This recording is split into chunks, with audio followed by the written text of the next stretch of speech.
Did you know that during the Korean War, a small contingent of Filipino soldiers held their ground against an entire division of Chinese troops? This is the story of the Philippine Expeditionary Forces to Korea, or PEFTOK, and their legendary stand at the Battle of Yultong. Back in 1950, when the Korean War broke out, the newly formed United Nations called upon its members to help defend South Korea.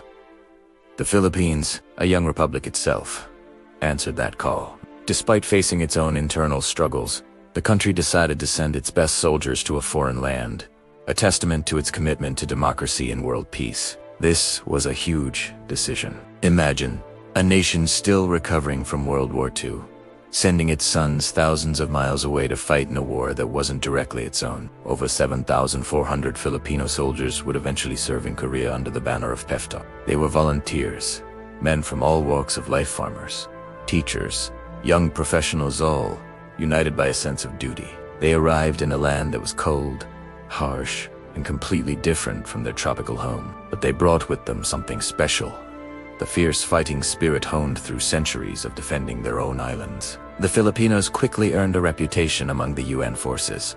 They were known for their excellent jungle warfare skills, their tenacity in combat, and their surprisingly good humor even in the darkest of times. They weren't just soldiers, they were ambassadors of Filipino courage and resilience. This brings us to April 1951. The Chinese People's Volunteer Army had just launched their massive Spring Offensive, a huge push designed to break through the UN lines and capture the South Korean capital. So, the sheer number of advancing troops was overwhelming, causing many UN units to fall back in disarray. Caught in the path of this human wave was the Filipino 10th Battalion Combat Team, or the 10th BCT. They were stationed near a small village called Yultong. The situation was dire. The American and British forces on their flanks were being overrun and forced to retreat. The Filipinos were suddenly isolated, a small island in a sea of advancing enemy soldiers. Their commander, Colonel Dionisio Ojeda, received orders to pull back.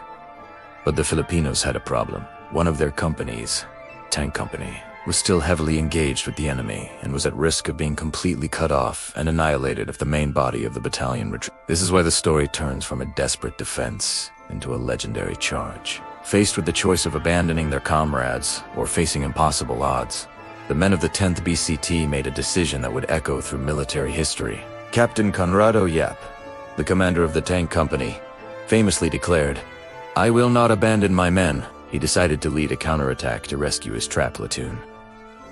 Just think about that for a moment. They were outnumbered, surrounded, and the sensible military decision was to retreat and save the rest of the battalion. But for Captain Yap and his men, leaving their brothers behind was simply not an option. This wasn't about strategy anymore. It was about honor, with their remaining tanks providing fire support. Captain Yap and a young lieutenant named Jose Arteaga Jr. led a daring assault straight into the teeth of the enemy advance.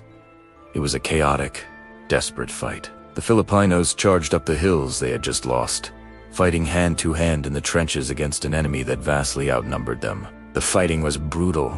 Captain Yap, leading from the front, was hit by enemy fire. Lieutenant Arteaga rushed to his aid, trying to pull his wounded commander to safety, but he too was struck down. They both made the ultimate sacrifice, but their incredible bravery inspired their men to fight with renewed fury. The counterattack, Tag Kosli, was a success. They broke through the enemy encirclement and rescued the trapped platoon. The sacrifice of Captain Yap and Lieutenant Arteaga had not been in vain.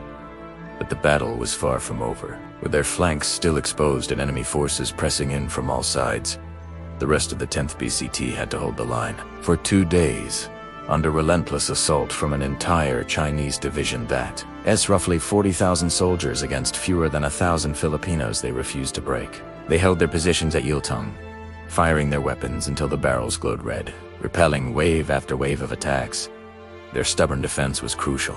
It disrupted the momentum of the massive Chinese offensive, buying precious time for the rest of the UN forces to regroup and establish a new defensive line. If the Filipinos had broken, the entire front in that sector could have collapsed, with disastrous consequences. By the time the battle was over, the fields of Yultong were littered with the fallen. The Filipinos had suffered casualties, with 12 killed, 38 wounded, and 6 missing. But they had inflicted staggering losses on the enemy. estimated to be over 500.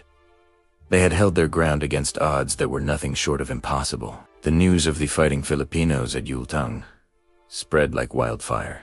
They were hailed as heroes. The Turkish Brigade, another famously tough unit fighting nearby, was so impressed that their commander personally came to congratulate the Filipino soldiers. The stand at Yultong became a symbol of Filipino valor for their extraordinary heroism. Captain Yap and Lieutenant Artiaga were posthumously awarded the Philippines' highest military honor, the Medal of Valor. But why is this story so important? The Battle of Yultong was more than just a military engagement. It was a defining moment for the young Philippine Republic. It proved that Filipino soldiers were among the best in the world. It showed the world that the Philippines was a reliable ally, willing to shed its blood for the cause of freedom, not just at home, but anywhere it was threatened. The legacy of PEFTOK continues to this day. The strong relationship between the Philippines and South Korea is built on this shared history of sacrifice. In South Korea, there are monuments and memorials dedicated to the Filipino soldiers who fought and died there. They are not forgotten.